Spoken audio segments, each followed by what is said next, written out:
In this video, we're going to carry on talking about position time graphs and how you see velocity on them as the slope, and we're going to talk specifically about uniform motion. You'll be able to define uniform motion, recognize when it's being shown on a position time graph, and also from that, you'll be able to understand and describe the circumstances in which average and instantaneous velocity are equal. And that's going to be helpful for things coming up. So first off, what does uniform motion mean? Well, it really just means constant velocity. It's another way of saying constant velocity. Remember that velocity is a vector, and so it has two parts, the magnitude, which in the case of velocity we call the speed, and the direction. And so if velocity is constant, then neither of those is changing. The speed is not changing, and the direction is not changing either. Both of those are staying the same. In that case, we have constant velocity or uniform motion. Now also remember that we've seen that on a position time graph, the slope gives us the velocity. The average velocity is the slope of the secant between the 2 points at the ends of the time interval, and the instantaneous velocity is given by the slope of the tangent, the line that touches the curve just at the time we're interested in. So here's an example of a position time graph that we've seen before. And notice that we've got three sections, and each one of these sections is a straight line segment. So in a straight line segment, if I were to ask what the slope of the tangent was at any of these points, and although I'm drawing it underneath the graph, I really mean that these are the tangents of the graph itself. These are all little mini tangents, but that little mini tangent has exactly the same slope as the secant that goes from one end of that time interval all the way to the other. The slope of the tangent and the slope of the secant is the same when the graph is a straight line. In other words, if a position time graph is a straight line segment for a given interval, then velocity is constant. The slopes of these tangents are not changing. And remember, the slopes of these tangents are giving us the instantaneous velocity. Another way of saying constant velocity is uniform motion. So if velocity is constant, then motion is uniform. Just a synonymous way of saying constant velocity. And again, notice that this big secant drawn here, which is actually just the line segment itself, has the same slope as all of these little tangents.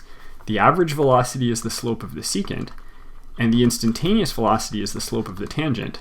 So if those slopes are the same, then these two are equal for that time interval.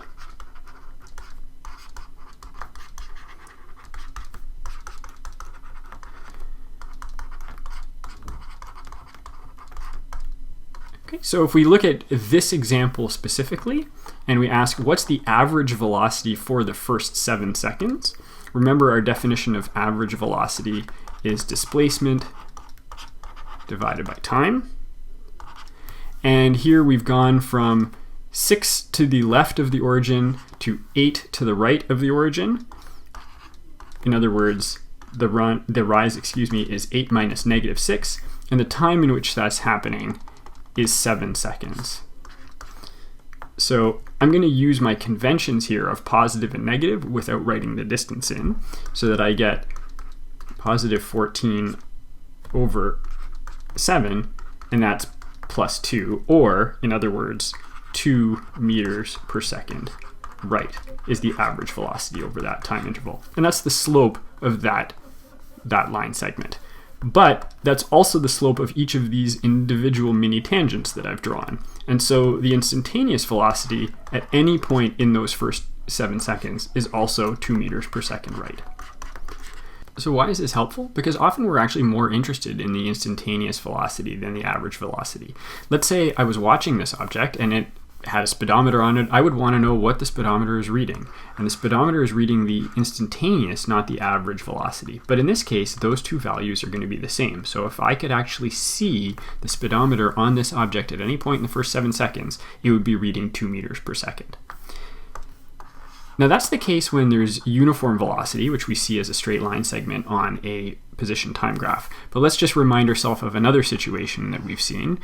If we have a curved position time graph, something like this, then we can still get the average velocity. Let's say we wanted the average velocity from, let's say that's 0 seconds to 5 seconds. The average velocity of this object between those two times is the slope of that secant. But let's say I wanted the instantaneous velocity at, we'll call that 4.7 seconds. The instantaneous velocity would be the slope of this tangent at the point 4.7 seconds. Now, clearly the slope of this tangent and the red secant are not the same. And that's because the average velocity over the time interval and the instantaneous velocity are not the same. This is not uniform motion. Okay. So that's an introduction to uniform motion as it shows up on position time graphs.